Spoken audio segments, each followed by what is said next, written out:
Kejadian ini saya alami 3 minggu lalu. Pada hari Minggu tepatnya, saya dan teman saya vacation ke Kota Tua Jakarta.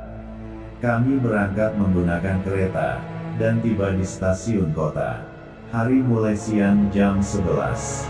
Panas terik tidak menyurutkan masyarakat yang ingin menikmati Kota Tua.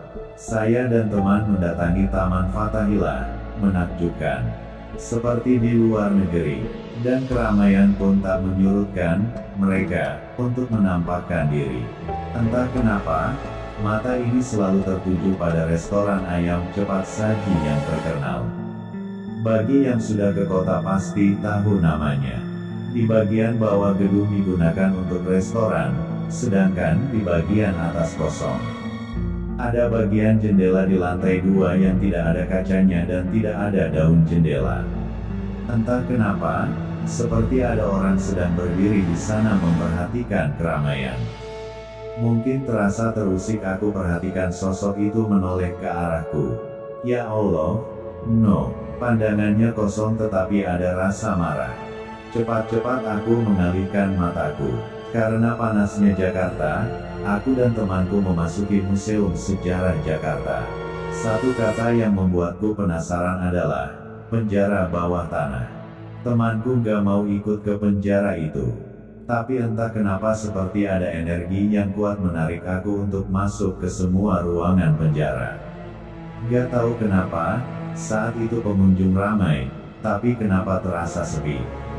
Pertama aku menuju ruang tahanan yang berada di sisi sebelah kiri. Sedih, gelap, pengap dan langit-langitnya begitu rendah. Di dalam ruangan penjara itu terdapat bulatan besi untuk borgol kaki. Dan aku lihat, di sisi kiri penjara ada orang yang sedang duduk. Aku kira pengunjung, tapi kenapa gak pakai baju dan hanya mengenakan celana petani dan badannya kurus. Umurnya sekitar 20 tahunan. Firasatku bekerja, ayo nan cepat keluar. Has not human. Dengan tergesa-gesa aku keluar dari ruangan penjara bawah tanah itu. Saat tiba di depan pintu penjara, aku mendengar suara laki-laki itu bicara, apa salah saya sampai saya dibawa ke sini. Gak tahu kenapa kaki ini seperti ada yang mendorong untuk masuk kembali ke dalam penjara. Benar saja, laki-laki itu masih duduk di situ dan dia langsung menatapku kembali. Dia bilang, apa salah saya? Terlihat raut wajah sedih tapi juga marah yang mendendam. Karena takut, aku lari kembali keluar. Dan yang aneh saat aku sampai di luar, kaki kiriku terasa berat.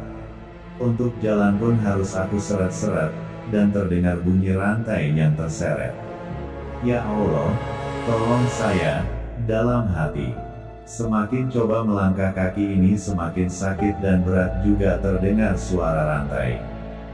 Dengan terseret-seret aku segera menuju security yang sedang bertugas. Pak, tolong bantu saya. Security itu pun kebingungan. Ada apa Pak? Ada yang bisa saya bantu? Lalu aku jawab, saya dari penjara bawah tanah Pak. Kaki saya ada yang merantai. Security itu pun langsung paham dan menghubungi temannya. Aku pun dipapah menjauh dari penjara. Dan teman security yang tadi pun mengangkat kaki kiriku sambil membaca doa. Entah kenapa ada rasa sedih yang gak bisa diucap dan aku spontan menangis. Tapi tiba-tiba aku seperti kembali ke masa lalu. Ada seorang anak muda dibawa oleh pasukan Belanda dan dijebloskan ke dalam penjara. Bukan hanya dia, ada beberapa orang juga di sana. Penuh dan sesak, pemuda itu meninggal dan tidak dimakamkan dengan selayaknya.